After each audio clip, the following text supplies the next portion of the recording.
Hello everyone, this is David.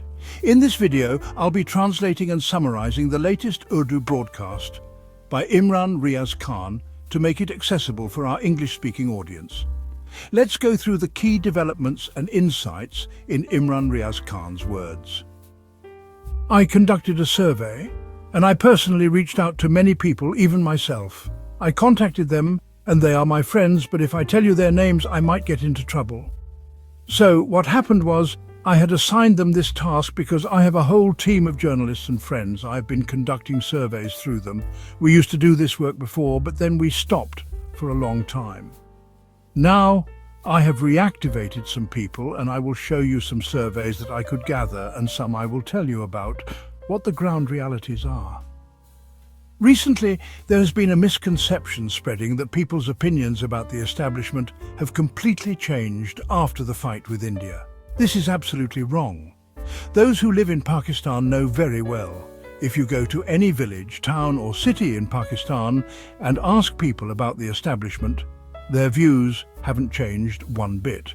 Yes, it's true that people now look at the issue of Article 6 from a different perspective, and their view on political interference in Pakistan is also different. People are very clear about things now, and I was surprised at how clearly people are looking at these issues. These 6 districts, out of which 5 are in central Punjab and 1 is in Rawalpindi. So, the information I gathered over the past day is that people's views haven't changed. They are still thinking the same way as before the war, looking at Article 6 and political interference in different ways. There is neither a reduction in the popularity of prisoner number 804, nor an increase in the popularity of his opponents. If anyone is in doubt about the distance between the establishment and the public, they should just leave prisoner number 804 for an hour and see how people react. They will understand.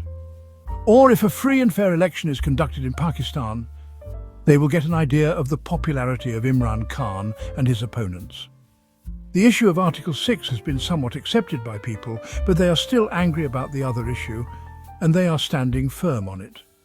The media often gets questioned, and some politically motivated groups claim that the public has united. This is false. National unity is only possible against India, but the public is not aligned with the establishment's policies. I personally asked people, and I found out that the reality on the ground doesn't show any increase in the establishment's popularity. If anyone believes the establishment's popularity has increased, I suggest they take prisoner number 804 out for an hour and see the response from the people. This is what the reality is across Pakistan. If Imran Khan wasn't so popular, they would have let him go by now. If he's so popular and strong today, why haven't they released him or his associates? If they say they are holding him according to the law, then why not let the Pakistan Tehreek-e-Insaf, PTI, hold rallies and processions? Whenever they try, they are attacked. So, this is clear now. There hasn't been any change in popularity. Imran Khan remains as popular as he was before, and possibly more, especially after he responded to Modi from prison.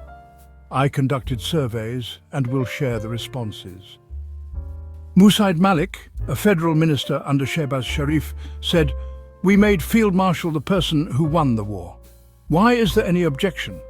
Well, first of all, no one has objected.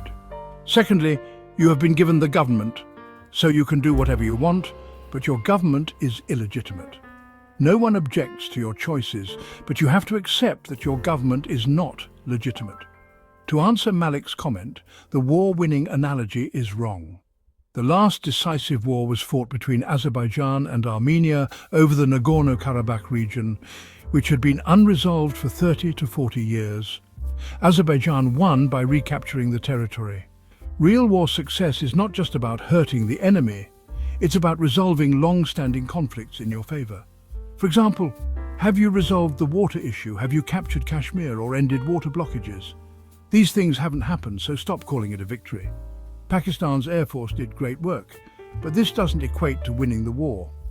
Similarly, the ongoing conflict between Russia and Ukraine has lasted for over 3 years, and it isn't a short or limited conflict. The situation in Afghanistan, which lasted 20 years, is another example. We are not seeing a full-scale war with clear victories like the one in 1965 or the division of Pakistan in 1971. One of the main news items I want to share is DG ISPR's statement from this past Sunday. He made a strong remark regarding India's potential to block water, warning that if this happens, the consequences would be felt for decades. And just 2 days later, India has reportedly blocked water from the Kishanganga Dam, reducing the flow of the Neelam River by 40%.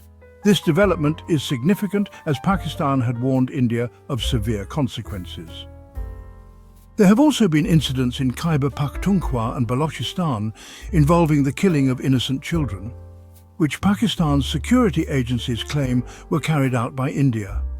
Pakistan has been holding these security allegations against India, but what is Pakistan doing in response? Are we only celebrating the achievements of our Air Force without addressing the ongoing issues like the killing of our children and the water blockade? Pakistan is under pressure to respond decisively to these provocations. Whether it's water issues, military provocations, or the killing of innocent civilians, we need to address these problems robustly. Pakistan has to give a strong answer, not just complaints. If India keeps blocking water, killing civilians, and committing acts of terrorism, we cannot just remain silent. This is a time for action, not just speeches. That wraps up our translation of Imran Riaz Khan's video. I hope this English version helped you understand his message better. Please like, share, and subscribe to Public Lens to help our community grow. Don't forget to leave a comment below and let me know what you thought of this effort.